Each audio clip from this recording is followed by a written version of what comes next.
Chapter 13, Astral Plane Occupation. Regarding the question of occupation in the heaven world, the astral plane, the following from a well-known writer on this subject, Mr. YP-15-13, will prove interesting and instructive. Readers, however, who may grant that a purview of earthly life from heaven would render happiness in heaven impossible, may still doubt whether true happiness is possible in the state of monotonous isolation now described. The objection is merely raised from the point of view of an imagination that cannot escape from its present surroundings. To begin with, about monotony. No one will complain of having experienced monotony during the minute, or moment, or half hour, as it may have been, of the greatest happiness he may have enjoyed in life. Most people have had some happy moments, at all events, to look back to for the purpose of this comparison, and let us take even one such minute or moment, too short to be open to the least suspicion of monotony, and imagine its sensations immensely prolonged without any external events in progress to mark the lapse of time. There is no room,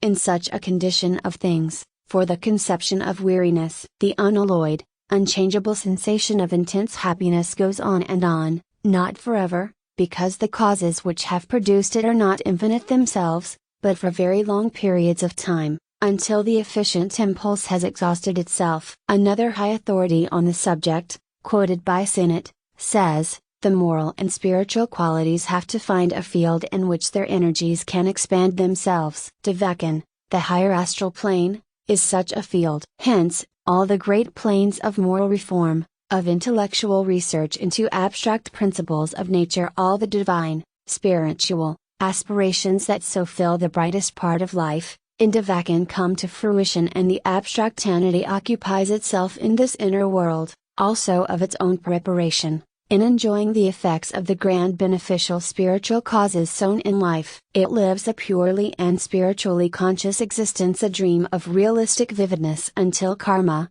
being satisfied in that direction a broken bar, the being moves into its next era of causes, either in this same world or another, according to its stage of progression, a broken bar. Therefore, there is a change of occupation, a continual change, in Devakan, for that dream life is but the fruition, the harvest time, of those psychic germs dropped from the tree of physical existence in our moments of dream and hope, fancy glimpses of bliss and happiness, stifled in an ungrateful social soil, blooming in the rosy dawn of Devakan, and ripening under its ever-fructifying sky. If man had but a single moment of ideal experience, not even then could it be, as erroneously supposed, the indefinite prolongation of that a single moment.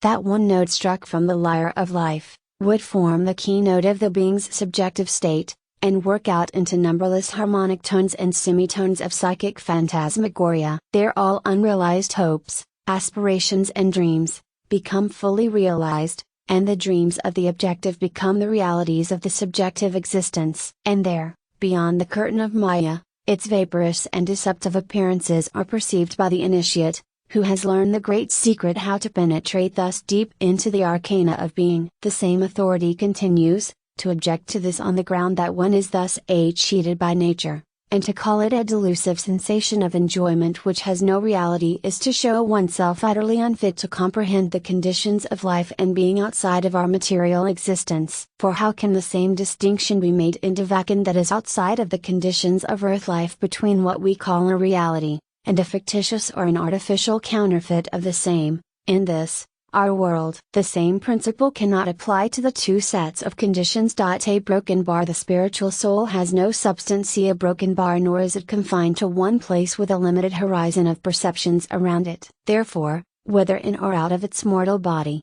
it is ever distinct, and free from its limitations, and, if we call its devanchanic experiences a keating of nature, then we should never be allowed to call a reality any of those purely abstract feelings that belong entirely to, and are reflected and assimilated by, our higher soul, such, for instance, as an ideal perception of the beautiful, profound philanthropy, love, etc., as well as every other purely spiritual sensation that during life fills our inner being with either immense pain or joy. Surely to the aspiring soul there is a far greater happiness in the thought of a heaven world in which shall be worked out the problems of this life, in which the creative impulse shall be given full opportunity for unfoldment and development, to the end that in a newer and fuller life to come there shall be a putting forth of blossom and fruit, of heart's desires come true, of ideals made real, then in a heaven of the cessation of unfoldment and creative endeavor, where all is finished, where there is nothing to be done or created,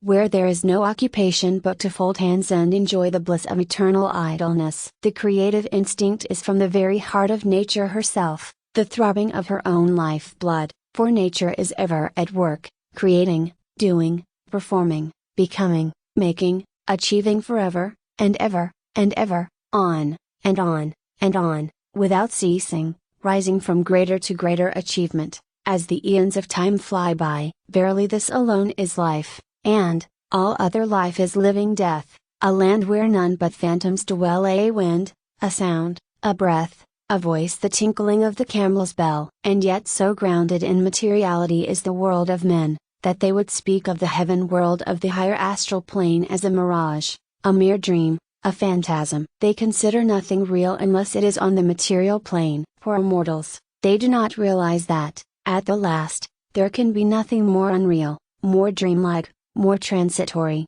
more phantasmal, than this very world of material substance. They are not aware that in it there is absolutely no permanence, that the mind itself is not quick enough to catch a glimpse of material reality, for, before the mind can grasp a material fact, the fact has merged into something else. The world of mind, and still more true, the world of spirit, is far more real than is the world of materiality. From the spiritual viewpoint there is nothing at all real, but spirit and matter is regarded as the most fleeting and unreal of all illusory appearances. From the same viewpoint, the higher in the scale one rises above the material plane, the more real becomes the phenomena experienced. Therefore, it follows, that the experiences of the soul on the higher astral plane are not only not unreal in nature, but, by comparison, are far more real than the experiences of life on the material plans. As the writers just quoted have well said, nature is not cheated on the astral plane, but nature herself manifests with more real effect on that plane than on the material plane. This is a hard saying for the uninitiated, but the advanced soul becomes more and more convinced of its truth every succeeding hour of its experience. It is a grievous error to regard the experiences of the soul in the heaven world as little more than a playing at reality,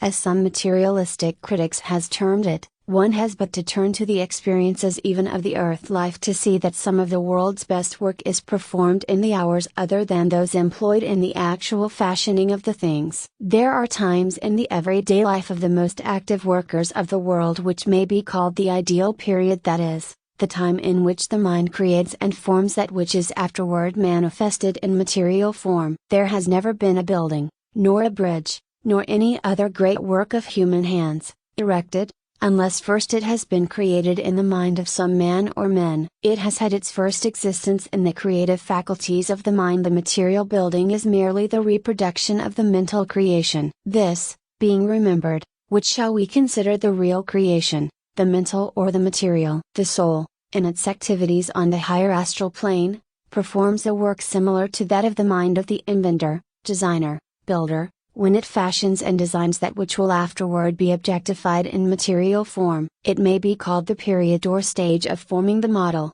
or pattern, or mold, which shall afterward serve for the material manifestation. Ignorance, alone, can conceive of such a stage of existence as being a mere dream. Verily, the scales of matter serve to blind the eyes of man, so that he sees the real as the unreal as the real. The higher in the scale of existence the soul rises, the more real are its experiences. The nearer it approaches matter, in its descent of the scale, the more unreal are its experiences. Ah, Maya, Maya!